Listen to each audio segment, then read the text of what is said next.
Albert Awol, the voice of the jungle, broadcasting on the DVC to all points unknown. If you're within the sound of my voice, you're listening to Welcome Home Podcast on the DVC.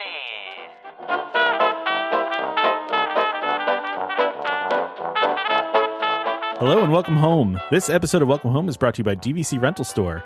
Thank you for joining us on episode 343 of Welcome Home, a Disney Parks and Vacation Club podcast.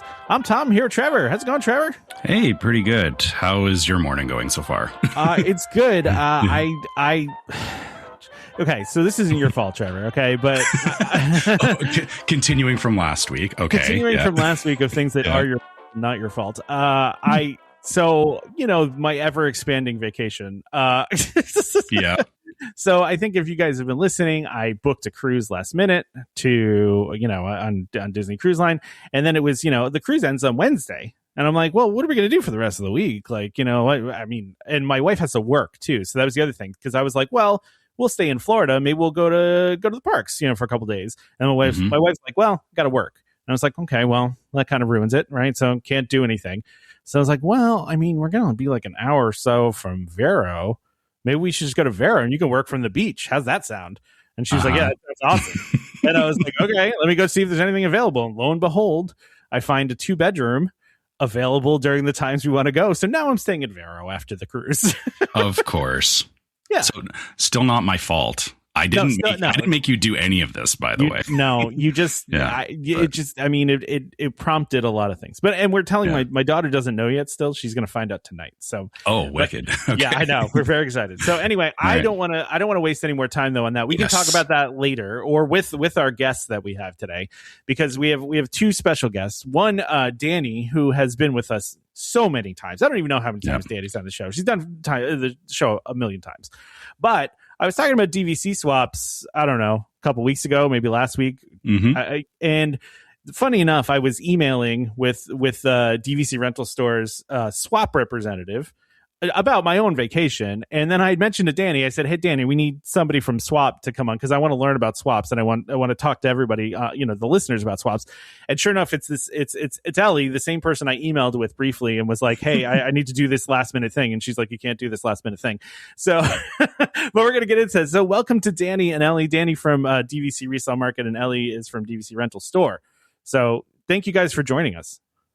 Thank you so much for having us. It is great to be back, and I'm so excited to be here with Ellie so she can experience the fun and the magic. Yeah. The fun and the magic. I like that. Yeah, thank you for joining, Ellie, and thank you for being so nice over email for my unreasonable request. Oh, absolutely. It's my pleasure. It sounds like it's not an abnormal thing, though, that people come to you trying to do this last minute, and it's not really a last minute thing that you do. we do want to allow you time to rent your points and go through the rental process. So yeah, Disney Cruise Line has been running some great promotions and offers lately, but they are a little last minute for a swap. That's understandable, but I think we still want to learn about it. But before we do that, we need to get to know. And Dani, I'm trying to remember the last time you were on. It's been a little while. Yeah, a couple months. Yeah, so let's get a little bit of your Disney background and your resale market background, and just your DVC cred, I guess. Sure. Let me take you back many moons ago. So I guess my Disney background really started because I grew up in South Florida, and I've been coming to Disney since I was 3 years old. My family, that was our vacation every time we traveled. And so I ended up after college working on cruise ships. And I know you guys have had Marissa on before. That's where, Marissa and I met many moons ago. And then she brought me over to DVC. So I worked for DVC Direct for many years. I worked at Walt Disney World and also on Disney Cruise Line and loved that. And then met my husband over there. We decided to actually leave Disney and go travel the world for a year. And then Marissa brought me over to DVC Resale Market. So I've been here ever since and just, having a blast. And we love having you on the show, Dani, and we love all the people that show up on the show. But there's a little part of us that also misses Marissa and Derek when they used to come back on our show. They need to come back. They need to come back. very busy. Marissa's so busy now. She's Totally she's like a big shot. Like, and we, early on we had Nick on the show. There's Nick is never going to come on this show again. So and then Marissa went and had a baby just to add to the chaos. So she's a little busy, but maybe I can convince them. Listen, and Dani, please, no, this does not take anything away from you being on the show. We love having you on the show. No, they're too. Celebrities. Like, they were besides Nick, they were, it was Nick, and then it was Marissa and Derek that always used to come on. So and as they've expanded their world, we've had more of you guys on and got to meet more of you, and you guys are always delightful to have on. It's been so long since we've talked to Derek and Marissa. We'll have to do a family reunion. We have them. Yeah. Maybe we can have them both come on. Maybe all of us can come on one time. That would be amazing. That would be fun and chaotic. That would be like a 3-hour long show. I don't care how long that show. It's funny because sometimes I'll say like, oh, we're running long on this episode, and Trevor has to remind me sometimes. It's like, well, we can do whatever we want. This is our show. We can make it as long as we want to. There are no rules here. You've given me a mission. I'm going to make this happen. Oh, I love this. This is amazing. That has to be on video, Dani. That's okay. That we will do on video, and we will have a big family reunion extravaganza. I love it. We're gonna make this happen. It might be in like 6 months because I need to have my people call their people and schedule it. But we'll make it happen. A lot of people calling people. Yes, there's a lot of people calling people. We got to get on calendars. It's tough, but it's just funny to me because where we started and how we got here. It's funny, but also I'd like Ellie, if you want to introduce yourself too, since you're new to our audience, and I would love for you to tell us a little bit about your background with the company and maybe some Disney background. Yeah, absolutely. Yes, my name is Ellie Fletcher. I am the swap program advisor at DVC Rental Store. I've been with DVC Rental Store now for over 5 years, and I've been the swap advisor for a little over 3 years now. I absolutely love it. My background, I am definitely a Disney kid. I come from a Disney family. We grew up vacationing to Orlando, and we still do. We love visiting the theme parks. When I was in college studying hospitality, I participated in the Disney College program, and I worked on the Seven Dwarfs Mine Train, and I absolutely loved it. Wow. I did that. Yeah, had a blast with that. After I graduated from college, I went more into the events side of the industry for a while. Then the pandemic hit, events went away. I was done with events, and I found DVC Rental Store, and I've been with them ever since.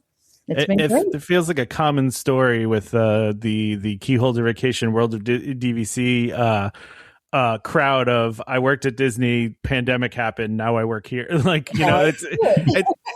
It happened with a lot of you folks. I mean, listen, Disney's loss was obviously Keyholder Vacation's gain. So it's been wonderful. Yeah, this is a great team. Yeah, everybody loves Disney. It's fantastic. I think Ellie has one of the coolest jobs in our company too, because it's the part of the company that just opens the doors to so many different opportunities for our guests. And she gets to do so many fun things. It is a really neat concept. Like when I was reading into it, I was like, this is kind of cool. Like, because this is not something you can really do through Disney itself, through DVC itself, right?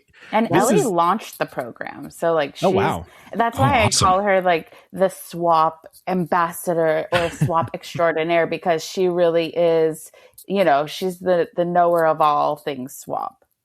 Well, why don't we start talking about swap then? So I'm sorry if I interrupted you there, Ellie, but you're good. Because it's we obviously are a DVC oriented podcast, and we're both DVC owners and have been for quite a while. And one of the things we tell people all the time is, listen, you don't want to use your points for a cruise. It's just not a good deal, right? Like you're using your points in an ineffective manner. Now, listen, lots of people want to do that, and that's totally cool. Like I'm not going to judge anyone for the way that they want to use their points, right?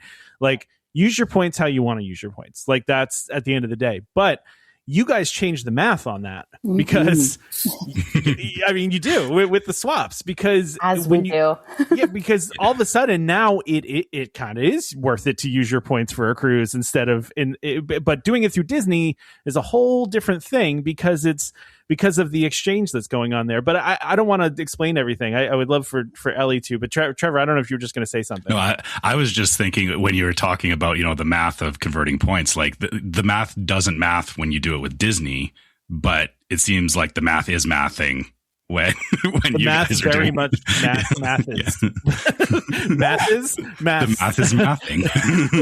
And I don't think people understand how big of a difference it is. Like, it's huge. I think that people think, oh, maybe it's like 5% off or something like that. But Ellie, dive in. Tell us all about good it. stuff. Absolutely. Yeah. So traditionally, DVC members come to DVC Rental Store with their unused points, and we help them rent those points for cash.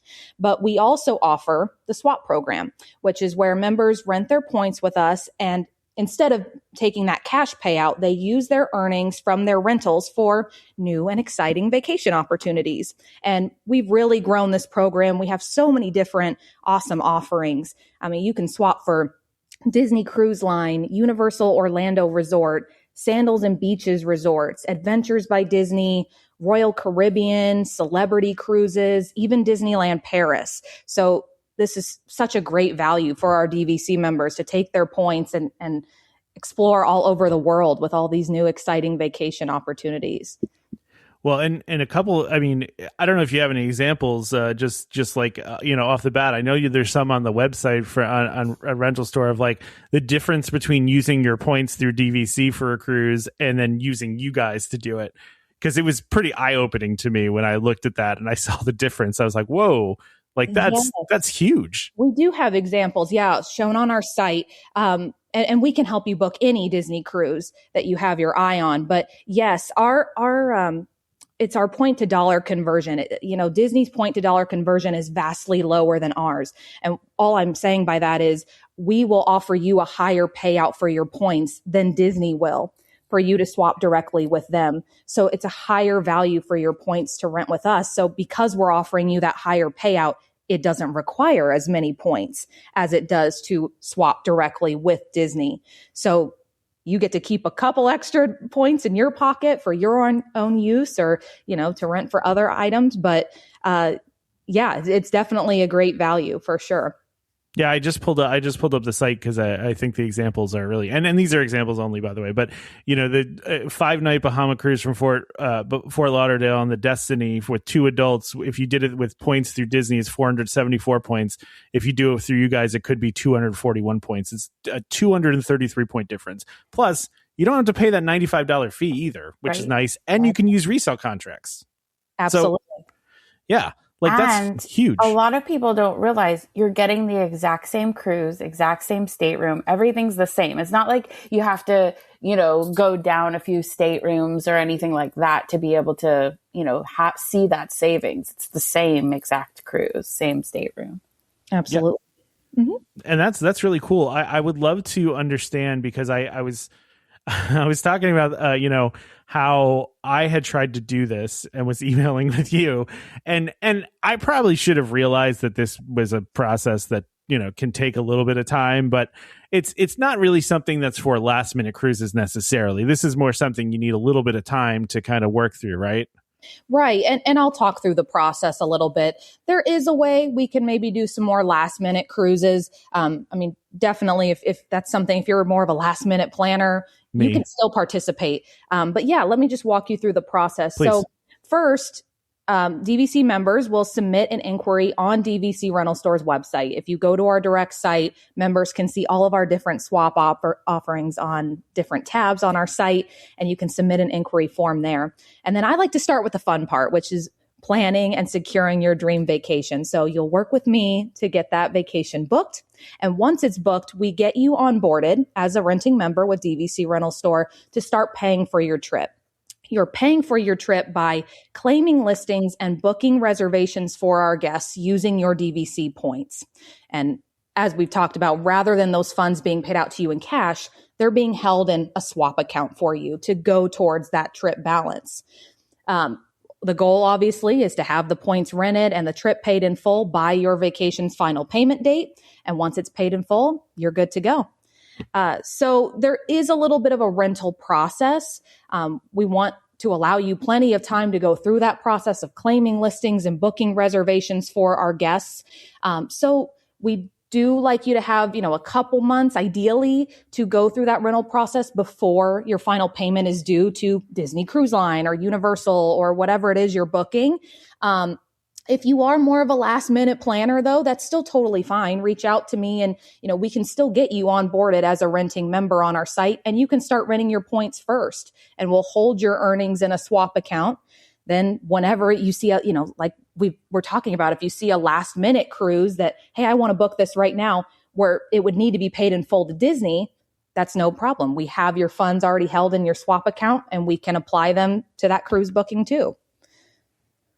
Yeah, that's really awesome. I just that just feels like a really easy process to do. And I've rented my points through you guys before, and it's such a easy process. And so, this just is like an additional, easy thing to do if you want to try to do something besides go to the parks. My daughter, part of why we're doing cruises now and doing Vero is my daughter kind of wanted a little bit of a break from the parks. We've been doing it, we do it a lot, and she just wanted to do something different. And so, the idea that I can still use my points, and I have a glut of points this year because we banked a lot from last year, and now I have a lot this year. And so it's also really helpful that you have more options to use your points for, and especially, it also, I feel like, makes resale contracts a little more valuable because you're restricted if you have a resale contract, to do a lot of the other things besides the Disney resorts if you have a resale contract, but that's not the case here. So I think that's really a really good option for a lot of resale folks as well. Ellie, can you talk a little bit about if someone doesn't have enough points to cover the whole cruise? Yes. So, yep, you maintain full control of your points when you're renting with Rental Store. You rent what you're comfortable with. And if, let's say, we get to that final payment date and you haven't rented enough points, if there's a remaining balance due on that cruise, that's no big deal at all. We would just have you pay the difference for that with a credit card at that point. So, so that's don't feel like you have to rent all of your points to cover the entire balance. I have members come to me all the time and say, hey, Ellie, I'm just going to rent 100 points or 200 points, and then I'll pay the rest with a credit card. That's totally fine. That is totally fine. It's a really nice way to just offset the costs of your cruises. So, you don't have to use all of your points for a cruise. If you want to just cover 2 people in the room, now you're not having to come to the table with as much cash. Absolutely. Yeah, it's nice. You can do like mixed funding methods, essentially. Right. Yes. And another thing I want to mention too, a big benefit of participating in the swap program is that members, when you participate in our swap program, you are not issued a 1099 tax form for your rental income, as those points are being swapped directly for your vacation. Oh. So I listened to your last podcast, and I heard you talking about this trip and talking about, well, can't I rent points and take the cash and go book this cruise on my own? You can do that, but if you take your payout via cash, you would be issued a 1099 tax form for your rental income. Versus if you participate in our swap program, you don't get that 1099 tax form. So additional savings as well when you participate. I know where Trevor, I know where you're about to go. I was going to ask the question if you weren't. So go ahead, Trevor. I was waiting for the right moment. So I don't think we actually covered this up front. I'm actually in Canada. I'm international, traveling to Disney and all that. And for renting points, I was aware of this. When we've looked at renting out our points in the past, is that there's those tax forms, but then also we have to go through a few extra hoops with getting tax exemptions as international guests. With this plan, or with this program rather, does any of that come into play, or does it not really matter for people that are, international DVC owners? If you are an international DVC member, we can still absolutely work with you. Yes. Awesome. So in that case, you do not need, you're referring to, you would need an ITIN, you would need these additional items if you are going to rent for cash as an international member. But when you participate in our swap program, yes, because we're not paying those funds out to you in cash, you do not need that additional tax information. So you would not need that because you would not be issued a 1099 tax form. Nice. You see, that is far more appealing to me. I told you, Ellie has the coolest job. Yeah. Awesome. You get to hand everybody all the fun stuff. Yeah. Oh, yes, it is. Oh, yeah. Well, because Trevor, you were even maybe thinking about going to one of the Asian parks next year, right? Like, so you could even think about. I don't know if you guys are doing any of the Asian parks or anything like that, but I know Trevor, you were looking maybe Tokyo next year, and if that's the case, if you guys will do that, I mean, might be a good option for you. Well, we don't offer any of those parks. The only international, international park I offer is Disneyland Paris. Bummer. I'm guessing it's because of how the parks are structured, that because Paris is under like the larger umbrella of Disney now, so it's a little bit easier to deal with them versus like Tokyo is technically separate. Kind of. Yes. Sort of. Yes. But hey, that's good for you to know, Trevor, because like I know you if you're not planning to travel, I mean you could possibly do a swap of some sort too. Mm-hmm. Yeah, I mean I'll admit. So just to give context for me in the past there was one year where we had it was 20 points or something that we couldn't use, and I was looking to rent them out, but unfortunately I hadn't done any of the paperwork for getting all the tax stuff done for like you said, all the stuff we have to fill out. Right. And it honestly wasn't worth the effort for the 20 points to go through all that. Right. Yeah. But it is a lot of paperwork. Yeah. Yeah. But if this is an option, because I assume even if I had 20 points, I'm sure I could use that towards something, like you said, it could just help offset the cost of park tickets or something like that. Okay. Yeah. Wanted a hotel stay. Yep. Park tickets. A last minute Disney cruise. Absolutely. Yeah. Those funds go towards that. That's no problem. Yeah. This is why we wanted to have you on, Ellie, because this, I think, and to Danny's point, what you guys are doing with this program is very cool. And I hope this doesn't sound to listeners like we're just pumping up the sponsor. I legitimately think this is cool. And Yes. when I saw this, I was like, this is an awesome option for my points. And I wanted to, like I said, I wanted to do it, but because I was doing things so last minute, it was a little hectic, and I was just like, I don't have time for this. I'll do it next time, maybe when I actually plan ahead and don't, just book a cruise a month out. But yeah. One thing I love about our company is, and especially, coming from Disney and then coming to a much smaller company, is we're so innovative and creative. And this is part of the company that is just so creative, and we're always looking for new ways to offer more options to our guests.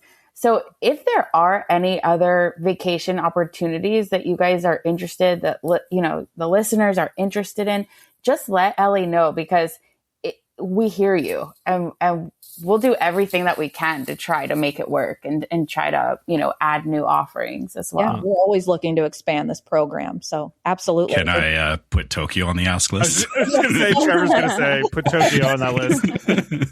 We'll work on that. Yeah, work on Tokyo, Ellie. Let's get that. You got some time. Trevor doesn't want to go till next year, so you got time to figure it out. We may not even be next year. We're looking at some options. Yeah. Well, this has been great. So, Ellie, if somebody is interested in learning more about this or wants to find out what their options are, best way to find that out. Yes, you can check out our website, dvcrentalstore.com, or you're welcome to send me a direct email. My email address is Ellie, ELLIE, at dvcrentalstore.com. I love how simple all the email addresses are at the over there at Keyholder Vacations. You guys are just first name, place you work. I love it. I'm an IT guy, so I do appreciate that from a structure standpoint. Simplicity, just saying. Yeah. We're a small company, so we could do that. You can do that. If you're direct with Disney, you need the first, middle initial and last name. Mm-hmm. Yeah. Yeah. Yeah, exactly.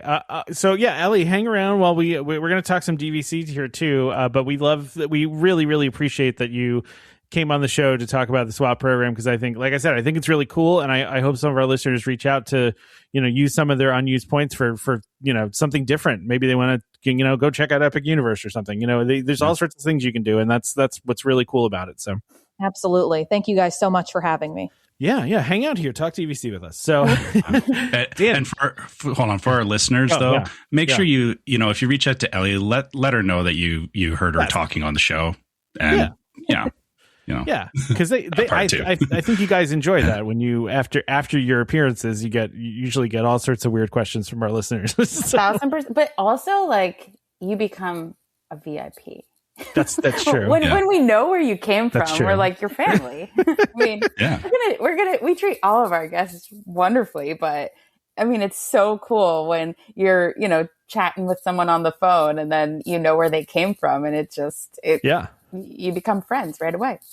I totally agree with that. I mean, listen, Trevor and I still think it's weird that anyone listens to us talk about this ever. So it's funny to us when that drives anyone to talk to you guys too. So. It's a crazy concept. Sometimes I'll be talking to people over the phone and they're like, I know your voice. Why do I know your voice? I've heard it over my radio. Oh, wait, I know who you are.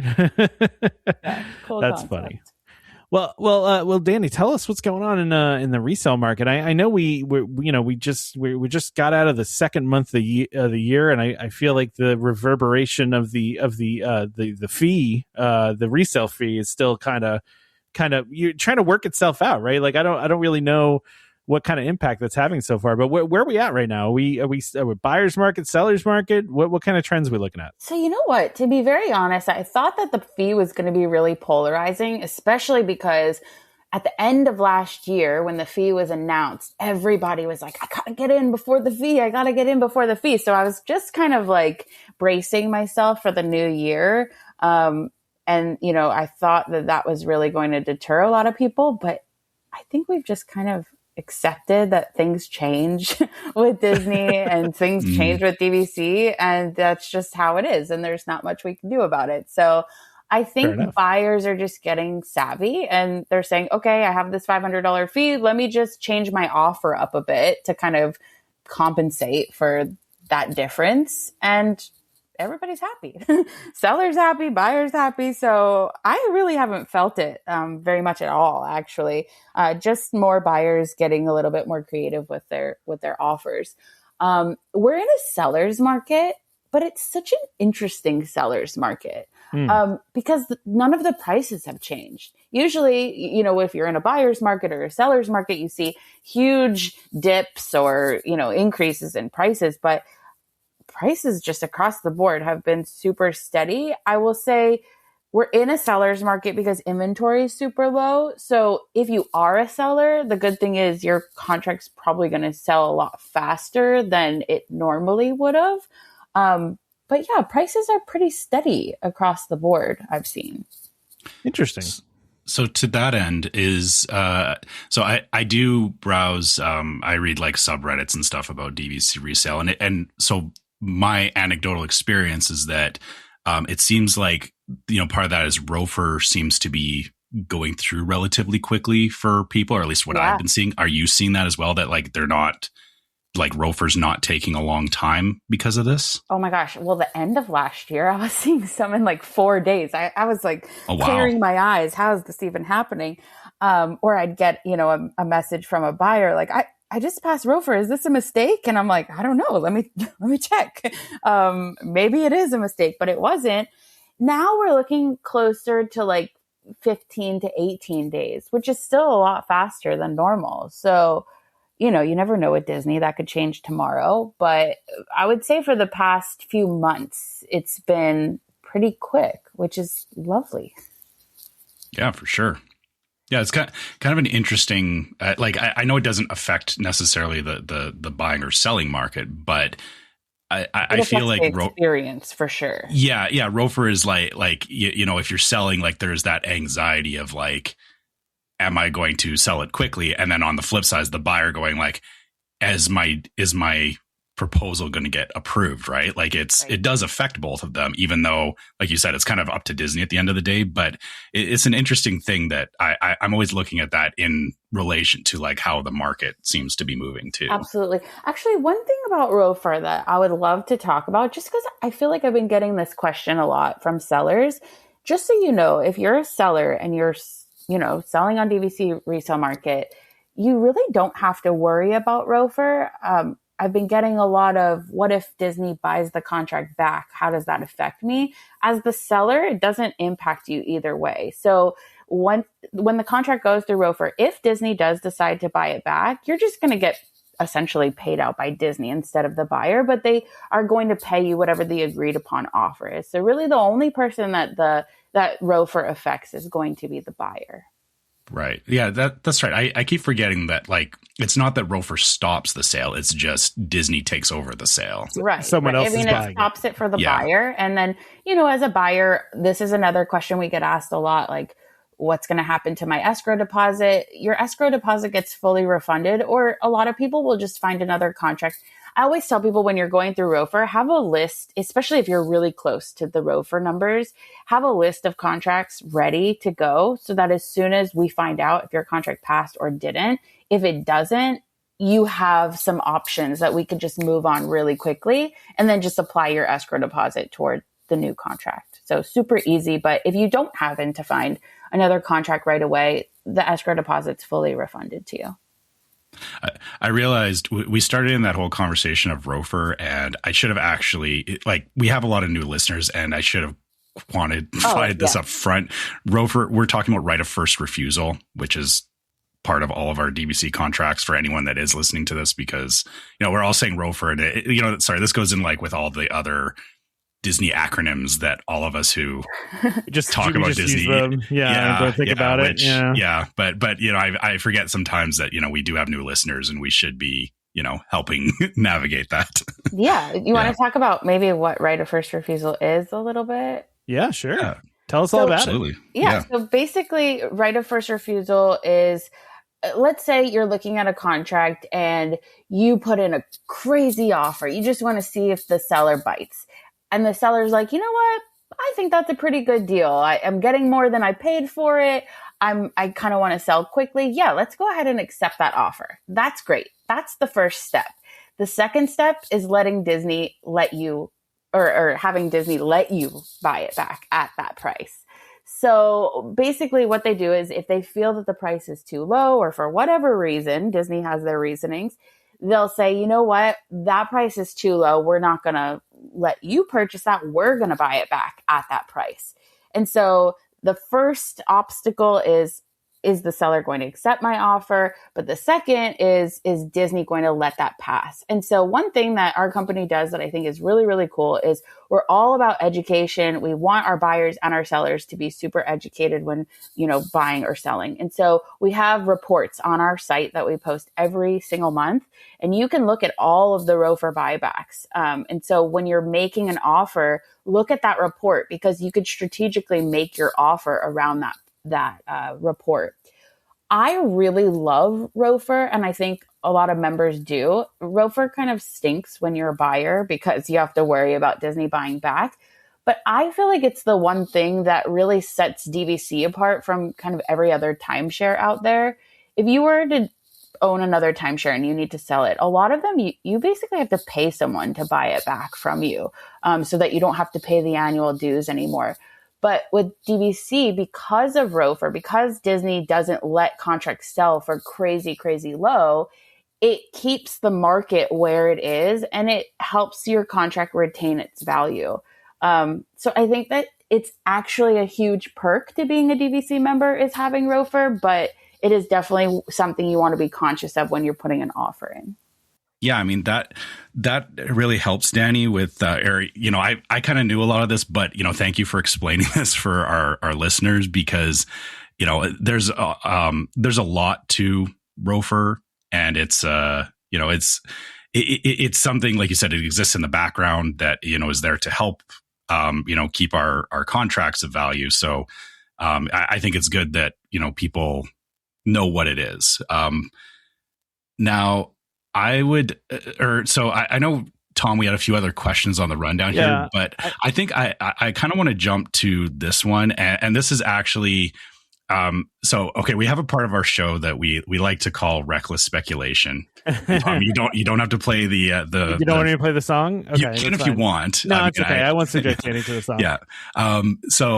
This is actually for both Dani and Ellie, because, we like to have fun conversations about these things. So the actual question was, when do you think DVC will announce another new resort? But then I also have a follow-up to that is, what kind of resort do you think and DVC would, or like, yeah, what do you think would be the next DVC resort? Yeah. Where is it? What is it themed to? Like, yeah, because we asked Carrie this too. Yeah. I want a ski resort. Oh, so you don't even want. Wait. Right. Do you, okay, hold on. Do you want an actual represent real life? like it. I want an actual real life, Okay, very themed ski resort, but not at Disney World. At an actual like mountain place, like a Denver skiing. something. Yeah. I mean, but I'm also spoiled because I live here, so I'm like, you know, you always want what you don't have. Yeah, and I don't have snow. And I want snow. Trevor's got plenty. He can loan you some. Yeah, you can come have some of ours. I live next to the Rocky Mountains, so we have snow all the time. but you don't have Disney snow. True. Which, like, yes. I can only imagine would be 10 times better. And you know, it's like Disney ruins you because when you travel, as you guys know, like I travel a ton and I love to travel. But when you have done Disney your whole life, no resorts compare. I mean, you just have the highest level of expectations when you're traveling. And so I want a ski resort, but with Disney standards. I like that. I that is not the answer we expected because we were thinking. I like to throw you guys off. That's what we like here. This is your answer, not ours. So that's why we like it. But Ellie, let's hear what your ideal next resort would be. I haven't really thought about that. That's interesting. I don't know. Like, I think one of my favorite places to travel is like just anywhere in the Mediterranean. So I'm almost thinking like maybe kind of a spinoff Riviera, like another Mediterranean style, kind of like Amalfi Coast kind of vibe. I don't know where that would go. I mean, I wish it could be near EPCOT just because I love that location. we all want a new EPCOT resort. Yeah, we all want that. Yeah. We want an EPCOT resort with a really long deed. Yeah, there you go. See, what I want is them to go go back into the Disney Imagineer archives and pull out the plans for Westcott.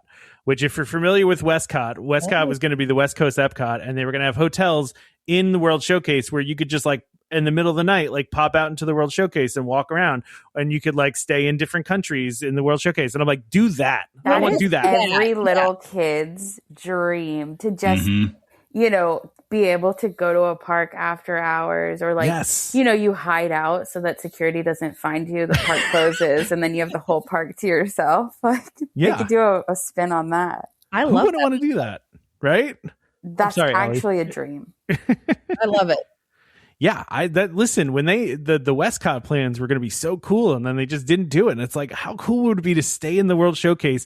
And, you know, one night I'm staying in Morocco in a Moroccan themed hotel, and the next one I'm staying in a Mexican themed hotel. You know, like that'd be so cool. That would be so cool. That would be. Yeah, but you know they're not going to do that. Who do we need to call? Well, you know, Trevor and I think that Josh listens to the show, so you know, that's our current running joke. Is Josh must be listening to us, and that's fueling his decisions. Clearly, yeah, all his decisions at the Walt Disney Company as the new CEO are fueled by the things he hears on the show. So, so Dani, is there anything else you want to mention about DVC right now, or anything else you want the listeners to know, or anything we didn't talk about that we should have talked about? Oh goodness.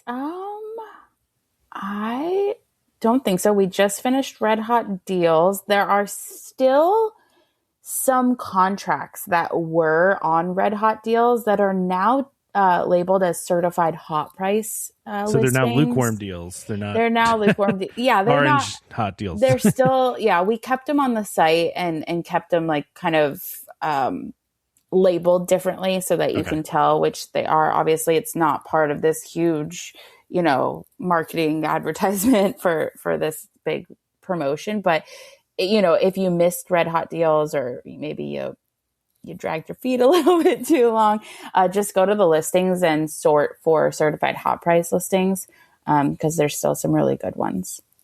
And you guys are, I mean, I was reading in the blog, and you have a fairly historically low inventory right now. So like now's the time to, you know, to really sell. You guys are looking for contracts. We would love your contracts. We would love them. It's funny. Some people, you know, will call me and be like, it looks like there's a lot of other listings. You know, I'm seeing like a seller, I'm seeing 13 other listings in the resort that I'm selling. I'm like, 13 is nothing. We usually have like 85 for that. that resort. Yeah, you don't understand how big these resorts are. Yeah, how many contracts there are. Yeah. I mean, we sell like $5 to sometimes $9 million worth of DVC contracts every month. So yeah, 13 is nothing. It's nothing. Yeah, we could use your contracts. So give us a call. All right. And, well, Dani, how do people reach you? Sorry. Sorry. Sorry. Yeah. Dani, give us your contact info, and then Ellie will ask the same set of questions to you. Yeah. So put me on speed dial. The easiest way to reach me is actually text message. My number is 954-257-2425. If you didn't have your pen out yet, it is 954-257-2425. That's the fastest way to reach me. I have my phone in my hand kind of at all times. And then you could also email me at Dani, Dani, at DVCResaleMarket.com. So you want to talk about feeling like a VIP? You have Dani's Direct phone access. number. Yeah. A lot of my clients have me on speed dial. So, and don't worry about the timing. I have clients, in other countries on the West Coast. You're not going to wake me. If you message me at midnight, I'm probably sleeping. I'll just answer you in the morning. So don't worry. Any questions that pop into your head, just shoot them over and I'll get back to you as soon as I possibly can. And Ellie, I think you mentioned already where we can find you, right? Yes, my email, Ellie, ELLIE at DVCRentalStore.com. Or if you want to give me a call, my office number is 317-296-7379.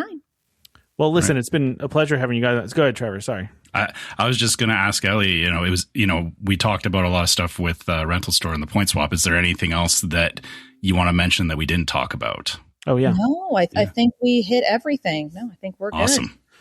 Yeah. Excellent. Yeah. Any other questions? Your fans can reach out. I know I certainly will be. I really appreciate you guys coming on today, and we'll obviously, it was good to talk to you again, Dani. It's been a little bit, so it was great to have you back on again. And of course, we're making we want to make sure have you guys on more often. We like having you on, so thank you for joining us. Seriously, thank you so much for having us, guys. This was so fun. So it was great having Dani back on, and also meeting Ellie too. Dani has such great energy, and like she's just so fun, and she gets what we do here, and that's like always it's hard. We've talked about this before, where Trevor and I like having guests, but not everybody gets the vibe of what we're going for here, and we found a really nice group at Keyholder Vacations that kind of gets what we're doing. Yeah, I mean it's the difference between there's podcasts that are like it's treated like a radio talk show or like very formal, right? And the thing is that that's not us. We're far more casual, and we've had we've had guests come on where they've been thinking that they have to be like very professional perfect. and perfect, and we're like we said, we're not. That's not us. That's not what the show is. The show is meant to be casual. And yeah, it's nice when when people get the vibe right away and relax. Like you can tell when people relax on the show versus when they don't. Oh, for sure. 100%. And that's why, we always listen, we'll have anybody come on the show, but you can always kind of tell when someone is vibing with what we're doing, and someone who isn't. So and I guess that's the first thing, if anybody listening, if you end up on the show by some crazy circumstances, we say this up front, just relax. It's like we're sitting around having, a conversation around the kitchen table. It's not meant to be. We're not that serious. No, we're very much not. Yeah. But that being said, go ahead. I was just going to say the other thing too is, very, very happy to meet Ellie and, really like the stuff that she's doing. Like we said, it's, a lot of great info there and a lot of things that, like even for myself, I said, at that one part that we, as an international traveler, those options that she's presenting are very appealing to me because it saves me jumping through a lot of the hoops that as an international DVC owner we do have extra steps at certain points. So that's nice. I'm really excited that they're able to offer that. Yeah, that is kind of cool. You don't have to do the tax form part because you're not really you're not getting the cash from it. It's sitting in like an account that is going to be used for something else. So it's kind of almost like a loophole. But, I don't want to, let's not say it's a loophole because then Disney might say something about it. Well, it's actually interesting you say that, Trevor, because I wanted to bring something up, and I meant to bring it up when Dani was here, but I forgot. But, I was talking about the Vero Beach thing, and first of all, I was able to book a 2-bedroom pretty last minute, which I was surprised by, especially considering it's during spring break, which is, a busy time. It's now given it's a very high point value time, right? So the points are a lot more, and I would probably spending, like 30 points more than I would like the week after, like literally the week after they go down by quite a bit. So, and we know that most DVC members try to avoid the times where the points are higher. So, and which makes sense, but and probably also want to try to avoid Florida during spring break too. But yeah, so like one of the things that was interesting is, and I don't know if you've ever done this before, Trevor, but because of the way I had to book this, they didn't have the first night I needed, the night that we get off the cruise. They didn't have that available, right? They just had the next 2 nights of that week. And so I just booked those, and I thought to myself, okay, well, I'll get the other night, right? I just got to try, keep looking. And sure enough, I just had a tab open, in my browser, and I just had the website open. I literally just hit refresh every like 15 minutes. And sure enough, one of them popped up and I got it. But now I got 2 separate reservations, which is not a problem. I've done it before. You talk to member services, they will merge the 2 together. Really, they're not merging the 2 together. They're basically canceling them and doing a new one, with that's just for the right amount of time. And I've done this many, many times, right? Really, I probably every DVC stay I've ever done has been one where I had to together reservations. Yes, because I usually cannot get the whole thing because I don't schedule, we don't book as far ahead as we usually should. And so I end up a lot of times with, doing things kind of last minute. And that ends up with these broken up reservations. And this time when I did it, and it's been a while since I've done it, so I'm sure everyone out here, this is not maybe necessarily a recent thing, but it's been a little while. But I was on the chat with the advisor, and she said, please confirm that you are adhering to the terms and conditions of Disney Vacation Club, and that this is for personal use only. Yes. And I was like, that's a new question that I'm being asked. I have seen this too when I've done stuff, and I'm pretty sure this is related to, they changed some of the rules around.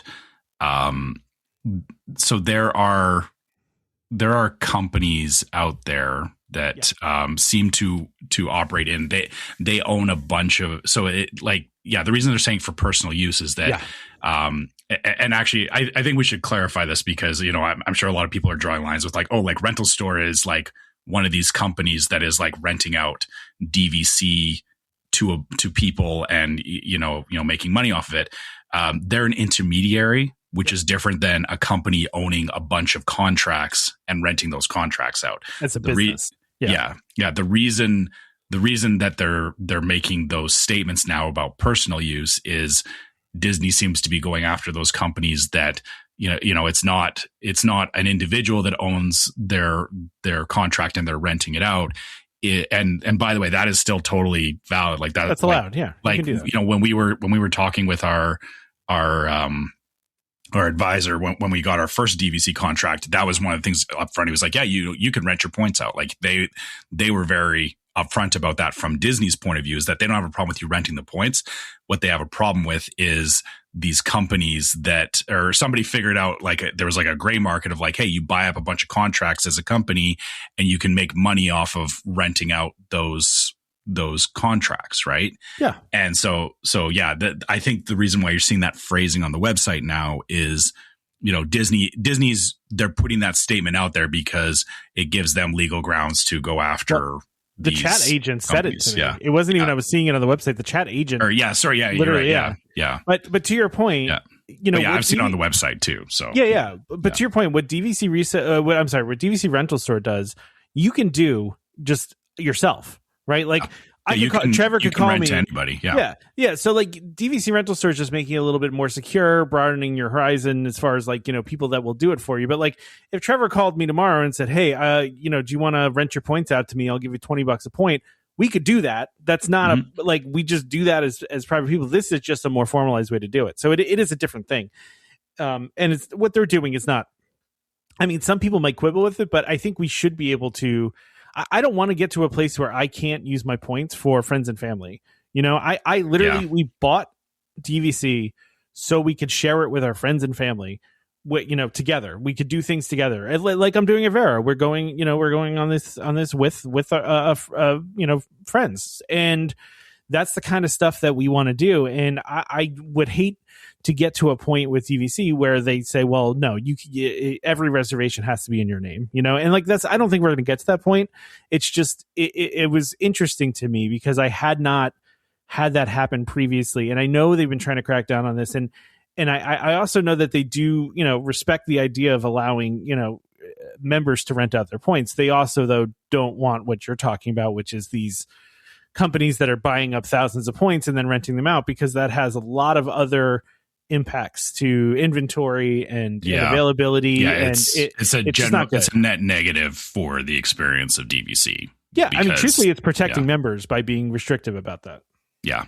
Yeah. So, but like you said, it's interesting that, they're using that phrasing on, within the chats and all that. It's like, and to your point is, I'm the same way. It's like, hey, I have had, conversations with friends and family, even like, I went with my brother last year, but it was like, we were planning together a trip, and it was like, I should be able to, like, even if I wasn't going, I should be able to say, hey, I want to, give my points to my brother. And, not that I would ever charge my brother for my points, but it's like, if I was having a conversation, was like, well, hey, you can give me some money because I'm giving you like, the hotel stay for free, basically. That's my business at the end of the day. Like from a personal standpoint, I understand, Disney is basically saying like, it's your business, how you use your points, but it's, companies trying to act as owners is that's the part they have issue with, and rightfully so, I think. Like, the other thing is they used to do these mergers right there with you on the chat, and they don't do that anymore. Now it's like a service request they put in, and they told me it could take 7 to 10 business days. I was like, what? Interesting. I was like, they used to just do it right away. Now maybe that's just chat. Like maybe if I called, they would do it right over the phone with me. I bet they would.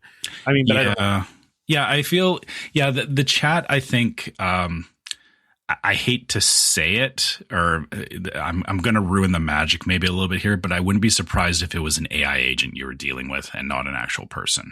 Yeah, it could have been. It could have been. Because that has been becoming a trend for a lot of like front end help desk stuff. Is even though like it acts like a person, but like if it's a simple enough request, like I'm sure an AI agent can handle it. And that's probably why they have it like, it'll take some time because it's actually the system just doing it in the background. It's not somebody sitting there doing it necessarily. Well, I'm betting it's still a manual process because they got there's probably somebody checking it, but I wouldn't be surprised. And like I said, sorry, this is my anecdotal experience as, like I said, I'm in IT. So I kind of see the back end of some of this stuff is a lot of places are moving to try and, minimize like for obvious repeatable things, not having to have somebody sitting there like doing the work necessarily, right? Like, this kind of thing can be complicated though, because it varies. It could vary. You could have like 5 different reservation numbers. It's a little. That's true. Merging reservations is not always cut and dry. So that is fair too. And maybe that's part of the 7 to 10 days thing. Is maybe it's. Maybe it's being handed off to somebody to do, but it goes into a queue, and that's why they can't say like, we'll do it for you right away. That's what they said. You know, they're handled, you know, first come first serve. It was just interesting to me because I hadn't run into that before. They used to just do it right there, and you know, I don't know how new this is. This could have been like last year or the year before, and I just am not noticing until now. I would be curious, and this is this is obviously speculation, and you know, we're just observing things as users of the system. I would be curious if, you know, if you have to do this again in the future, or if either of us have to, if there would be a difference between making the phone call versus using the chat agent. Test it out. Yeah. This is all in the lens of just understanding the system. I'm not trying to call Disney out for anything. I'm not trying to, you know, say they're doing one thing or another. I'm making assumptions myself, and you know, I'll say that up front, as I'm not saying I'm an expert on these things, but I'm just basing it on my own experience that I've seen in dealing with different companies over time here. I would be curious how things would go if you did it over the phone. Yeah. So yeah, someone tell us. Tom, how about you do this? How about you go back and you split your reservations and then call? Yeah, let's do that. I don't know if anyone else does this, and maybe it's just me, but like whenever I first book the reservation, I only ever put my name into it, right? Because I'm like just when I first do it, right? Like, and then once it's confirmed, then I go back and edit it and then add all the other names in. I think it's just because like I'm paranoid that if it takes me too long to type everything in, like I feel less rushed if I go back and do it because now it's already booked. I have it reserved. I'm not scared that it's like going to disappear on me or something. I don't know. I've been doing that for a while, and it just I like right now the only person whose name is on there is me. There's nobody else on there, and there's 6 other people that are going to be with us. So yeah, I don't know. I think so. I put in all of my family's info, but I think the difference is that mine are, I'm usually only booking for 3 people. So, I am too. It's like all that stuff is pre-populated in my DVC stuff. So for me, but I get what you're saying is like, yeah, you know, if you've got like a larger reservation, I see where you would just want to get it booked and then you go back and figure out the details later. Because, especially if you got like, people outside of your household and everything. But I also didn't want to spend all the time doing it if we were just going to, because if we didn't get the first day, or the first night there, then it's a moot point. I might have canceled the whole thing, So now we just have to figure out, because you get off the ship real early in the morning, and then you can't check in until later in the afternoon. So we got to, and there's only like an hour between the two places. So it's like, okay, well, what are we going to do in between? I'm sure one, you can drop off your luggage there, and 2, I'm pretty sure you can find somewhere to just go and either just hang out for a while, or I know I saw in the Discord, I'm pretty sure it was Dan that. Dan gave me like a ton of information. Yeah, he gave some tips on places to explore. So that's that I'm doing it again. You're gonna blame me for why this works or doesn't work, because I'm telling you should go off and like explore things, and you're going to be like, Trevor, it's your fault that I missed dinner. No, I'm not blaming you for anything else. I only blame you for the initial. Okay. I'm making suggestions. I'm not telling Tom to do anything, just so we're clear. Just so we're good. Listen, even me blaming you, I'm blaming you in a good way, because I'm happy that I'm doing this. This is great. I know. So, this is just a funny bit that we're doing now. It is. I'm fine with it. Yeah. Okay. As long as you're cool with it. So there's that going on. Well, I was looking at doing Kennedy Space Center because I've always wanted to do that. And I don't know how familiar you are with that, Trevor, but it's like, space, it's, rockets and I know about it. I've not been there myself, but I always wanted to go. Yeah, it seems like an interesting time for sure. Well, and it's 20 minutes from the port. I mean, because they launch the rockets off like right there, like it's Port Canaveral. It's where they launch rockets off.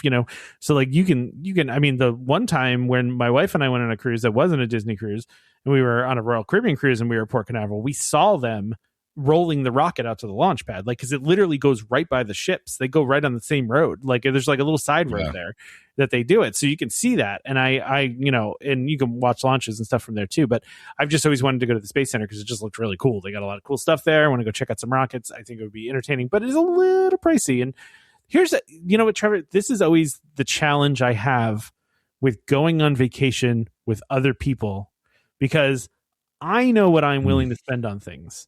You know, like I know I have no problem paying for the tickets to go do this, but we're with other people and I don't want to assume that they're willing to pay for it. You know what I mean? And I don't also want to like make it feel like they have to, you know, because their money's their money and I don't want to like pressure anybody. This is a challenge I always, and I know it's like, yeah, partially in my head, and I like, but I always like feel guilty too, because I'm just like, oh, hey, I'm suggesting this, you know, fairly expensive thing. And it feels like I'm pressuring them to do it. It's just like, I don't know, but yeah. So, okay. I'll relate my own experience with this, because I went through this with my brother last year, because, you know, we don't travel together normally. And so I was very much in the same boat as you, where I was like, you know, hey, I have a list of things that I want to do. And I know what I like to do at Disney, but he had zero context. And even things like, you know, we booked an after hours party, and he was like his initial reaction was like, okay, like he didn't understand why, but you know, he got it once we were there, he got it. But, you know, it was that, you know, upfront of like, hey, this is going to cost X amount of dollars. Right. And so I guess the way that I handled it was again, this is me maybe over planning a little bit, but I literally like did cost breakdown of like, you know, hey, here's the cost of all these tickets. If we do all this is going to run us X amount of dollars. Yes or no. And basically I put it to him and I said, you know, this is all the information I have. I am down to do these things. If you want to discuss changing plans or whatever, you know, let's talk about it. But if you agree with what we're doing, I'm going to pull the trigger. And so you know, he had the information and, you know, if he disagreed with it, it's like, well, but you agreed that we were going to do this. So like, I mean, that's how I guess I would approach it with like another family, is like, just, you know, put out like, hey, I want to do these things. This is how much it'll cost. If you're in, you know, I'll bring you in. If not, it's like, you know, the other side of it too is like, hey, if they don't want to go, you know, you guys figure out whatever you're doing for the rest of the day. I'm going to Kennedy Space Center.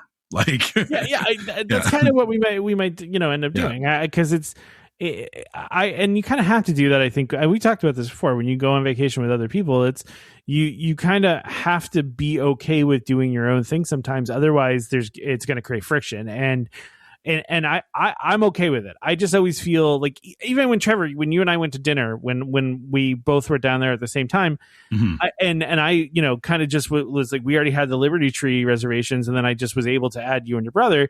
I also was thinking to myself, was like, I hope they don't feel like they have to go, because it's not exactly a cheap dinner, because it's a, you know, all you can eat place. And I was like, oh man, I feel like I you know, we were already on. You know? Okay, yeah, and yeah, I get that. I know that happened last minute, but you know, we didn't have a plan for dinner anyway. Like we were just like going to hit up quick services that now day. You're a fan of Liberty Tree. Yeah, and the fact that you invited us, we like you know, we talked about it for like half a second. It's like, you know, hey, we're going to go do a sit down. Yeah, cool. But I think that's also because, you know, we were of the same mindset that, you know, we're on vacation. I am not here to limit my spending. Like we both knew up front that, you know, we were going to throw money at things that on a normal day I would not do. And so, yeah, I think that's part of it is, you know, if you have that pre-understanding up front that it's like, you know, this is a vacation, we're going to spend money on a vacation, I think that makes those conversations easier too with the other party, right? So yeah. It's always a tough thing to me, and you know, and also just like, you know, we talked about this before too. The other, you know, the point of contention that sometimes come up, especially on a place like Disney, where there is so many additional add-ons you can do, right?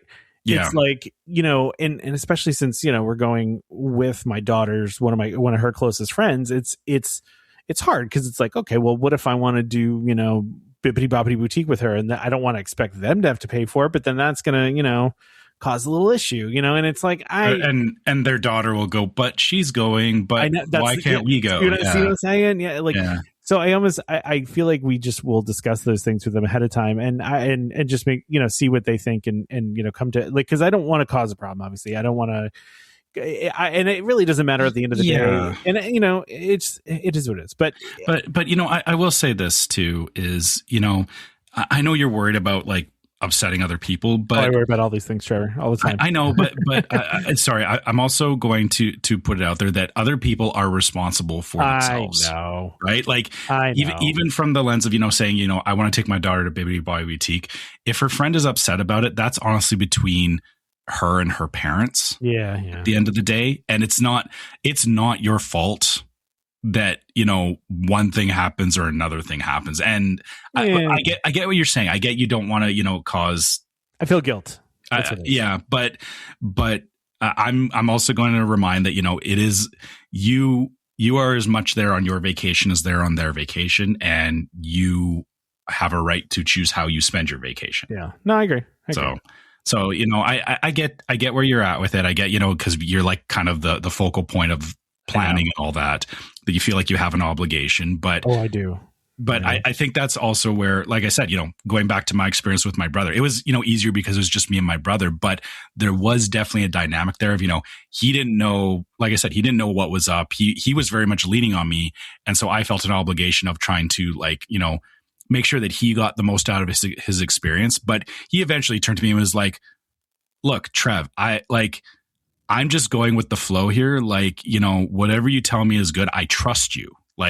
Yeah. Like he basically had to say, like, I trust your judgment on this. Stop feeling like you have to, question it. Right. So.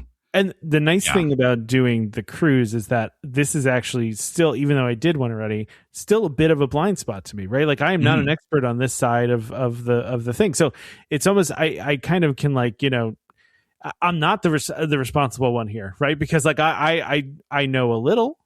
Do I know a lot? No. And I mean, this is not like the parks. The parks are a whole different thing. I can tell you anything you want to know about that. But the cruises, I don't know. I'm still learning myself on these. So, But anyway, there was not a lot of news this week, Trevor. Not a ton. I just put a couple things in that I thought were interesting. And the number one thing that I thought was interesting, and usually, when we do food time, we usually get to talk about like the sippers or the popcorn buckets. But this one we didn't get to talk about when we did food time. Because they just announced this like a couple days ago. Yeah. And we got an Orange Bird sipper, and it's the Orange Bird. There's a whole history of the Orange Bird. And actually, if you want to know more about it, and sorry, I'm just going to plug this here.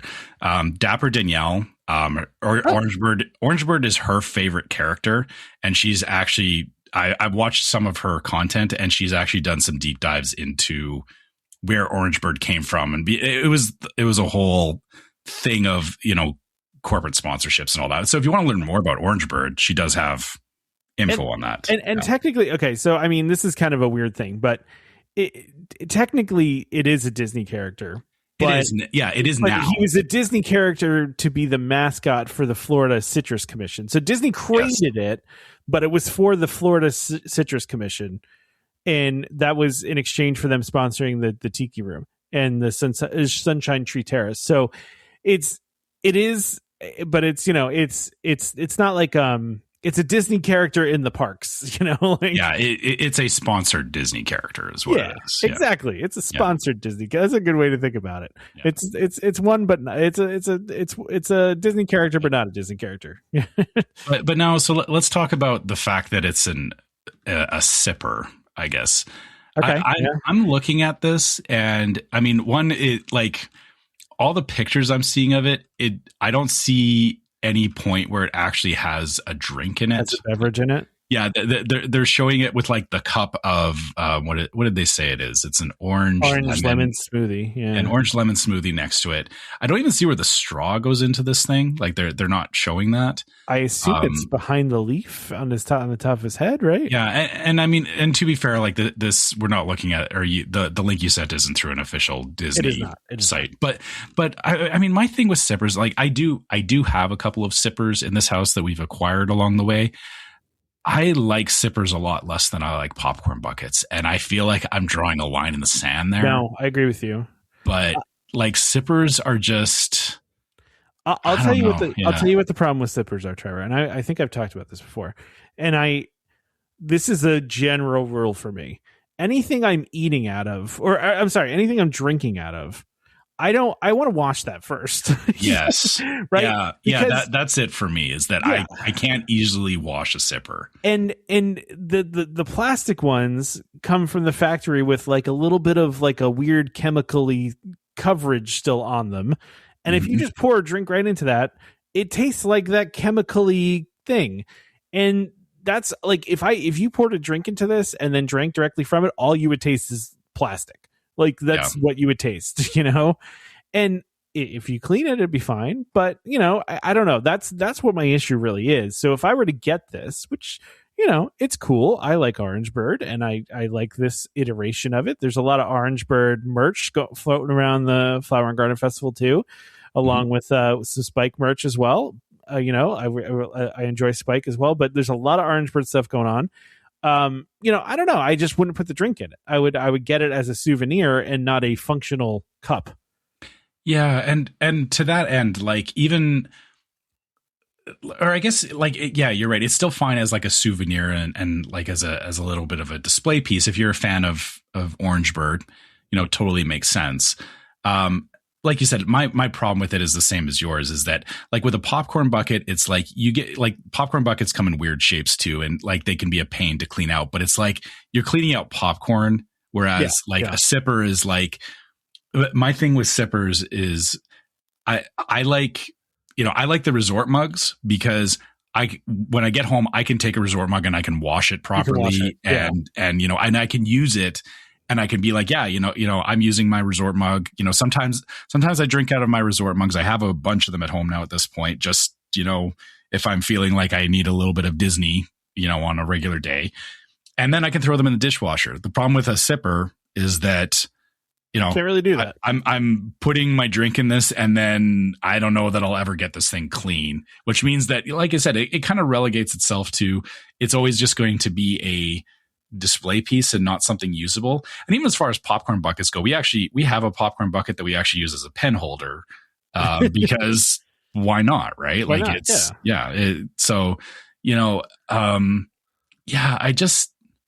I don't know. Like I like the way it looks, but I wish that they would rethink how they do sippers. Yeah. Right. Like what actually would be really cool is if like the outer shell of the sipper was like, these elaborate things, but then if they had something inside where there's like a removable cup or something that the actual liquid gets stored in, that you can take it out and wash it, right? Like put like a plastic bag in there or something. Like you wouldn't. I mean, serious. Yeah. You have like a little. Yeah. Do you know about milk in a bag?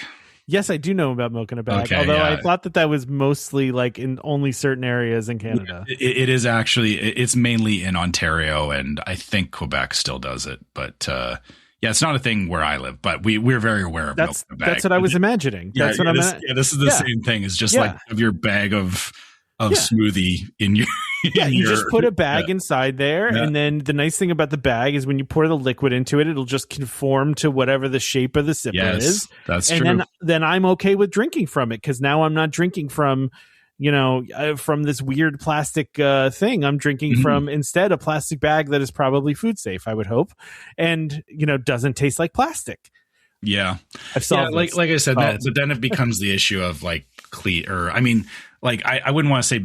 I feel like a cup would be better than a bag, because you can wash the cup, whereas bags, like, they're more disposable. Yeah, make it a reusable bag. I don't know. Yeah. I mean, I mean, obviously it would be, but it like I didn't really think this idea through, Trevor. Yeah, I know. It got out of hand real quick. Yeah, but no, I listen. I think it works. I think I'm brilliant.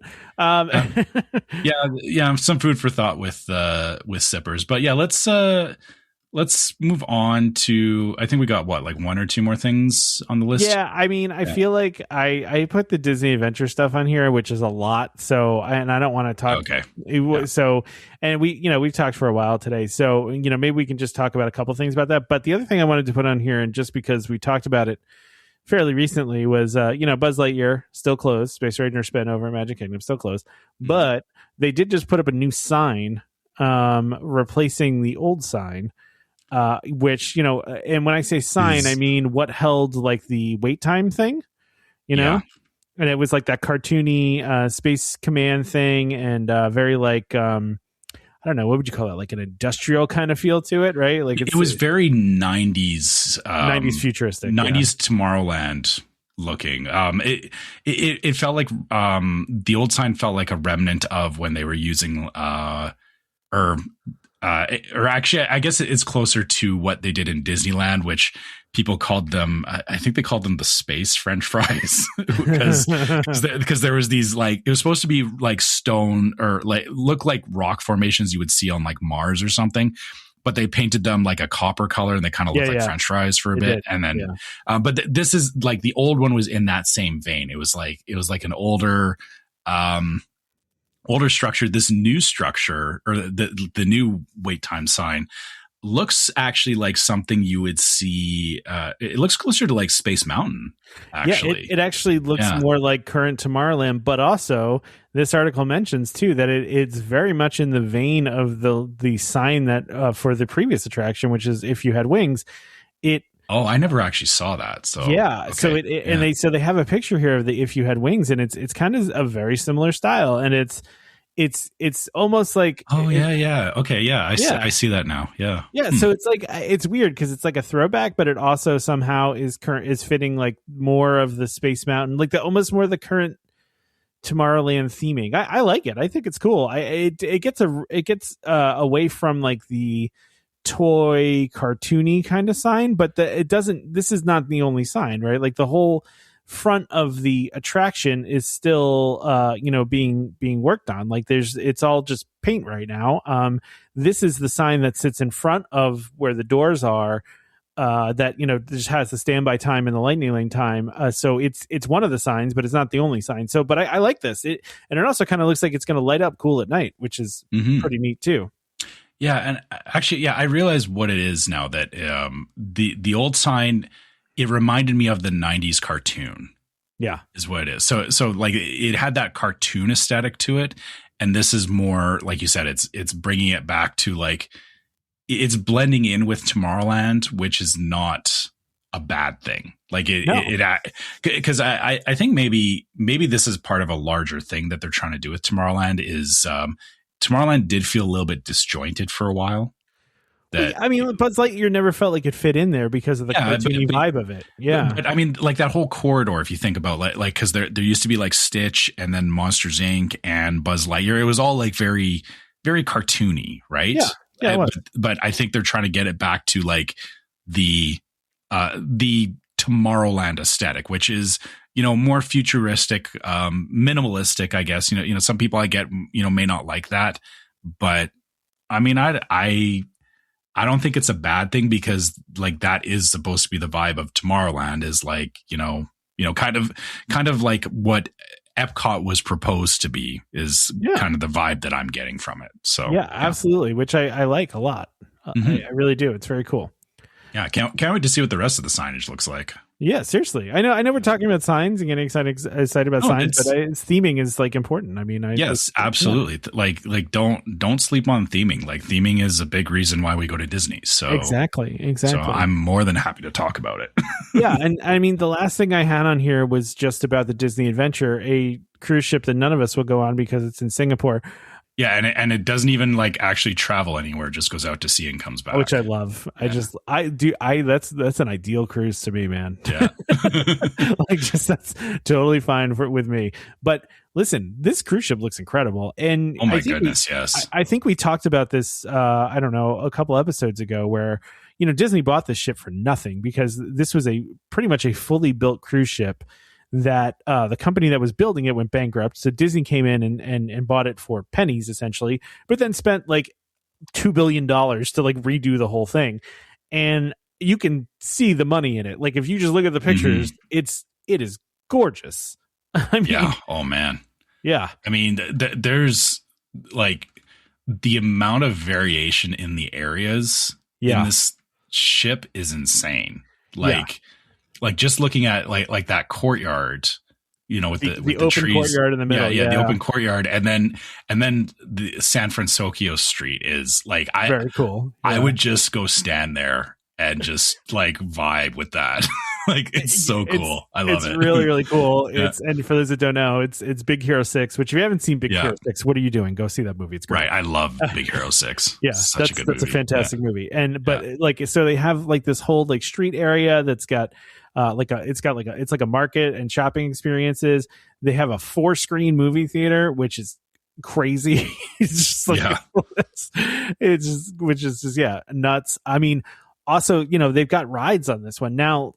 This is a fairly common thing nowadays in the cruise ship industry to have like these roller coasters on the outside of the outer edges of their ships. A lot of the newer ships have this, but this is a first for Disney, and they also built the longest one in existence.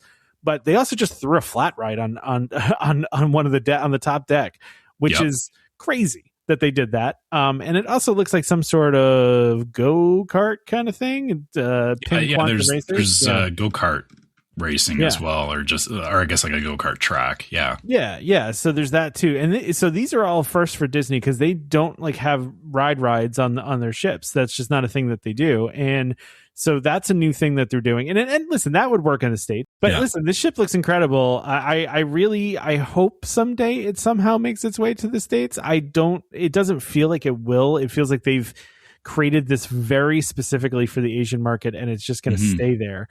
But I mean, I don't know. I mean, I'm sure if they really wanted to bring it over here, they could, like, if it just is not doing well. But if you've seen any of the other Disney ships, it looks very different. It's much bigger. It's by far the biggest ship that they've ever had. And the theming in it, you can see that where they spent this money. It just looks incredible. And, Tom, maybe that's a conversation with Ellie, because, she said to us about, potential vacation opportunities. Maybe you need to say, how can I rent my points to get on the ship? I don't want to fly all the way to Singapore. That feels really far away. It is. But, I mean, it would be an adventure, right? Yeah. On the Disney adventure. I know. I got to check in with Brian and see if he's still going on it. Because remember, Brian told us that he was going to be doing the first sailing, but then they pushed it back a couple months. They actually delayed it. So I don't know if he still is. I'm fairly confident he's gonna go on it regardless. Yeah, I would be surprised if he didn't. yeah, exactly. Yeah, I don't see him. I don't see a world where he's not doing it. But oh wow, did you watch the video that they put out too? Because the video is even cooler than just the pictures. The video is awesome. I did not watch the video. I kind of stopped at San Francisco Street. To be honest. That's fair. They show you video of San Francisco Street though, so you can see. Okay, now I need to go find where is the video. I called them go-karts before, and they're not really go-karts. They're just kind of like little I don't know, those big wheel kind of things that kids will drive around sometimes. Yeah. Which it's fine. Again, kind of cool, but not a thrill ride necessarily. But yeah, you can see the San Francisco. Yeah. I'll have to watch this video in a minute because of the volume. It's an Instagram video, and the volume is cranked up, so I can't actually watch it right now. You just gotta hit mute. I can't see the mute button for some reason. Oh, that's weird. Okay. Yeah. Well, anyway, I don't know. Let's wrap it up. I mean, I don't think we need to talk too far about this, but I mean, man, the comments on this is pretty crazy on this video. The most beautiful ship I've ever seen. Good Lord, this is beautiful, incredible. Yeah, I mean, it is. It is. You can see the money they spent on it for sure, and I'm a little jealous of the Asian market for getting access. Not that the other ships aren't beautiful; they are, but this is they definitely went to another level entirely here. Yeah. So, yeah. Anyway. All right, let's wrap it up, Trevor. All right. So, we talked about a lot today. So, if you guys have questions about anything we talked about, or anything like that, you can always find us at our email address, which is welcomehomepodcast@gmail.com. We love hearing from you guys and hearing what you think about the show and hearing you share your experiences and all that. So, please reach out to us. You can also find us on social media. So you can find us on Facebook as Welcome Home Podcast. You can find us on YouTube as Welcome Home Podcast. And you can find us on Instagram as Welcome Home Pics. Again, all great places to get in contact with us. And we also have a Facebook group called Welcome Home Disney Waitlist, where we talk about stuff from the show and just, general Disney stuff. And like I said, it's all about just everyone sharing their experiences with Disney and DVC and all that, because, you know, we all have our own takes on this, and that's kind of the point. So, that's kind of the point. I mean, it is really at the end of the day. That's why we talk about it, is because, you know, we all are seeing this from different angles, and it helps us better understand it when we can, you know, see it from all the angles. So, so, you know, you can find us on social media. And then also, if you want to help support the show, we have a store, and it's, you know, we got some cool merch in there. So you can check out our merch at store.welcomehomepodcast.co. We got a good range of stuff now. I think I'm pretty happy with the new store. And I'm also excited that, you know, if there's something that you guys want to see in the store that, you know, maybe if there's a particular type of merch that you're curious about, again, you know, reach out to us. We can, we have the ability to add stuff to the store. So, tell us what you want. We'll make it. Yeah, exactly. So, you know, let us know on that. And like I said, and also if you do get some merch, you know, we'd love to see the end product of it as well, because, you know, send us a pic. Like, you know, if you're wearing shirts in the park and everything, I do love seeing that, because it's still, like we said earlier in the show, you know, it still blows our mind that, you know, people are excited about the podcast and everything. And, you know, hey, show us, if you want to make me happy, show us the merch in the park, because I love seeing that. And also in the same vein, you know, for supporting the show, we do have a Patreon. So you can go to patreon.com/welcomehomepod and check out our different levels of Patreon support, which have an exclusive logo that you can only get on Patreon. And all of our Patreon supporters get access to the Discord server, which is yet another place that we talk about stuff from the show. And like I said, lots of great discussions, people sharing their own experiences, things like, you know, Tom asking about Vero Beach, and people chiming in with recommendations. You know, all that kind of stuff happens there, and just, you know, fun Disney centric conversations. So make sure you check that out if you're interested in getting in on the conversation. And, you know, like I said, how I like seeing pics of merch in the park. Tom likes 5-star reviews. So I do. If you're, you know, listening on iTunes or Spotify or anywhere you can leave a rating, you know, leave us a 5-star on the show. Just let us know that you like the show. And if it's on iTunes, you can also write us a review and let us know what you think about the show, because, you know, we love hearing what you guys think about what we're doing too. Yeah, and the other thing is, don't forget to subscribe to Welcome Home Podcast so you can be reminded every time we release a new episode. You can find us on Apple Podcasts, Amazon Music, TuneIn, Spotify, YouTube Music, just about any podcast apps that's out there. You can find us. Huge thank you to our continual sponsor, Keyholder Vacations, and also, again, a big shout out to Dani and Ellie for coming on the show today and talking about some DVC and some swap and all that fun stuff. That was a great time today. So yeah, for sure. Thanks to them for joining. I learned a lot. I know I learned quite a bit. So so thank you guys. Really appreciate that.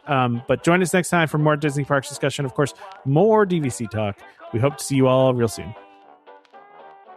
This is Skipper Albert Awol, the voice of the jungle, signing off from Welcome Home Podcast on the DVC. To a house when we had a chair, how she can cuddle is no man's affair. I look around for all the clothes, found her in her sugar bowl.